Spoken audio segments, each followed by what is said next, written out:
Did you know that the scapegoat in a toxic family dynamic can actually come out on the better end? Have you ever heard of that before? A scapegoat is pretty much the black sheep of a family, and they suffer the burden and the projections of the wider pieces or areas of the family. So in other words, they suffer through, their sibling relationships, their parent relationships, extended family relationships, until they begin to see who they really are. Research suggests in the trauma literature that a scapegoat often comes out on the better side. They start off as suffering in the family dynamic, but over time, they actually rise to the surface. It's like they have this internal wisdom and this lens of life that allows them to be successful. They rise to the top. They tend to be, according to research, resilient, empathic, focused, spiritual, open-minded, and they come out on the other side while the family is still categorizing them as the scapegoat. My mother was actually a part of this dynamic, and as wonderful as she is, the family had a cliquish nature to it as my mom was growing up. And she tells me, and has told me in the past, that the dynamic was that she was the black sheep of the family. She was the one that didn't listen. She was the independent one. She was the one that made the most mistakes. She was the one that didn't really want to be around people as much. She just kind of stayed to herself. Or if she did decide to date, it didn't last. My mom finally got married and things slowed down for her. But then, she's the black sheep of the family. And at the time, she was young and free, and she decided to homeschool myself and my sibling. She decided to just go a totally different way in her life. Here's what gets me. When she turned 55 years old, I was an adolescent, and I saw my mom shift from black sheep to wise, godly focused woman, parent who was dedicated to me and my siblings, and she's been that kind of a mom ever since. If my mom was actually this black sheep that is often labeled as bad and dysfunctional and chaotic and detached from reality, sometimes immature, she wouldn't be the kind of mom that she is today. Take this as an example that you could be like that as well. It's not a role that says that your life is over, says that you're dirt, says that you're not worth anything. It is a role that can transition you into a better part of your life. Now, let me highlight here that toxic and dysfunctional family systems tend to be very rigid and survival based, right? So consider the fight or flight mode that you're in when you're nervous and you're anxious and you may be having a panic attack, or maybe a flashback if you have PTSD. A family that functions in that kind of space, a rigid space where there is survival mode all the time, scapegoating is kind of the role that these kind of families lean upon. Now, this disequilibrium, the dysfunction is actually stability for these families because that's all they've ever known. It's a very dysfunctional corner to be in, but it's the only place that they've ever known. The scapegoat under family stress, this role is difficult because the family dynamic externalizes blame. It favors the favorites in the family. It avoids addressing problems that need to be addressed, right? It avoids and kind of represses real problems that need to be identified. There's deflection of conflict and responsibility. There's a lot wrong with this role. But again, in dysfunctional family dynamics, this is normal. The other piece of this is the idea of projective identification. Here it is right here on the screen. It's unwanted traits and emotions that are projected within the family. You kind of become the container of all family problems. And the scary part of this is, everybody is putting all their dirt and negative thoughts and their black and white thinking and their splitting and their attitudes and dispositions and hate and jealousy and all of that into you, right? Because if you're the container, you're taking all of that. And then they leave it on you and say you're the problem. It's a very dysfunctional place to be in. We can sometimes say that a family where there is a scapegoat, it is a narcissistic family system where all family behavior is self-serving. And all the family behavior revolves around one particular family member. So let's say the narcissistic family member is mom and dad. They both tend to be narcissists. They're cold, callous, disregarding, and they think they're important. Let's say that this is your family dynamic. Everything in that family is going to be organized around the emotional needs, the insecurities, and the self-centeredness of your parent. And that means that you're going to be left there emotionally, devalued, right? The parents in this dynamic, they're not going to give you what it is that you need to grow and to feel good, because the needs and the desires have to revolve around the parent. So if you feel like this is you, and you're dealing with being labeled the scapegoat, the black sheep, and you feel like you are emerging from a narcissistic family system, then you definitely want to keep on watching. All right, guys, what are some of the triggers here? And what are some of the challenges to a family where you have become the scapegoat? So let's start with cognitive distortions. Cognitive distortions are erroneous ways that we tend to think. And we think in skewed and erroneous ways because of what we are feeling, because of denial, because of repression, because of fear and anxiety, and we don't know how to address the situation. So what do? We give in to cognitive distortions. An example of a cognitive distortion would be black and white thinking. So let's say your mother in this dynamic has, made you the scapegoat of the family, and everything that's wrong with the family is because of you. So everything is kind of placed on to you, right?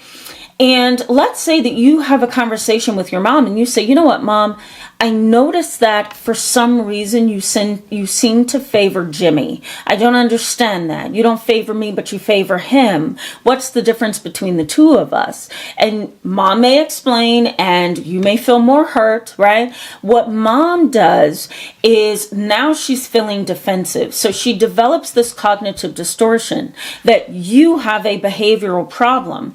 And the way that she sees you is split in half, right? She sees you in black and white terms. She doesn't see the gray.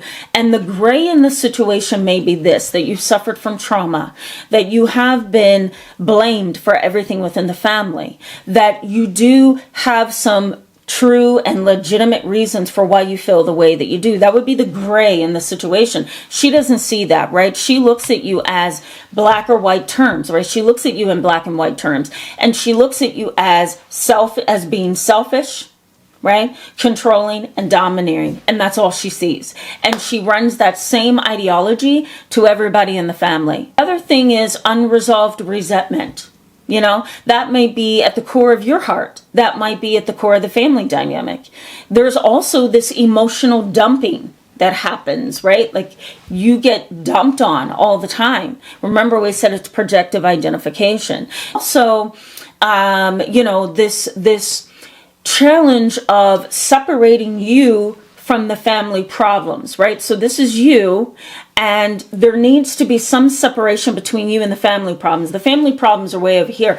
There needs to be some separation because you're not the only one to blame for the family problems and the dynamic. The dynamic is toxic. The dynamic is dysfunctional. You're not the only one. And that's where families get stuck. They don't realize when you say somebody is to blame for something, that is typically not the case within a family dynamic. The person that's the scapegoat is being dumped upon. And that problem goes deeper than that scapegoat. Selfishness and egoism in this dynamic. There's emotionally immature parents in this dynamic, right? And there's something known as role theory that is taking hold of the family. Role theory is a psychodynamic perspective, meaning that it kind of stems from Sigmund Freud. And here's what this says. Role theory says this, that if you are placed into a role within the family dynamic, the role shapes you over time. You become like this molded piece of clay, right? If you're in pottery class, and over time, that scapegoat role that the family has placed you in, it begins to shape your behavior. And it can cause what we call a self-fulfilling prophecy, where down the line, you find yourself playing into that role of the scapegoat, and you actually become what it is that the family has labeled you as. And that's because it's a self-fulfilling prophecy. It was kind of inevitable. It was bound to happen because of how the family has kind of kept you in this position of the scapegoat. So role theory says groups tend to, in an interesting way, take a very predictable and socially assigned role position. Okay, so let me say that again. The group, which can be a family, tends to lean towards or favor a predictable and socially assigned role. So if the role within your family is predictable, so we understand what it is, we know that this is a role that, is something that happens within families. And if it's acceptable, socially acceptable, and everybody else in the family agrees, then yes, you're going to be the scapegoat. Roles in a family like this become rigid, they become confusing, and they also become hurtful over time. And it's not easy to say, you know what? I'm taking this button off of scapegoat. I'm not going to do this anymore, because everybody in the family has kind of been conditioned to see you that way, right? Someone in the family has to carry the tension when there is a toxic and dysfunctional dynamic.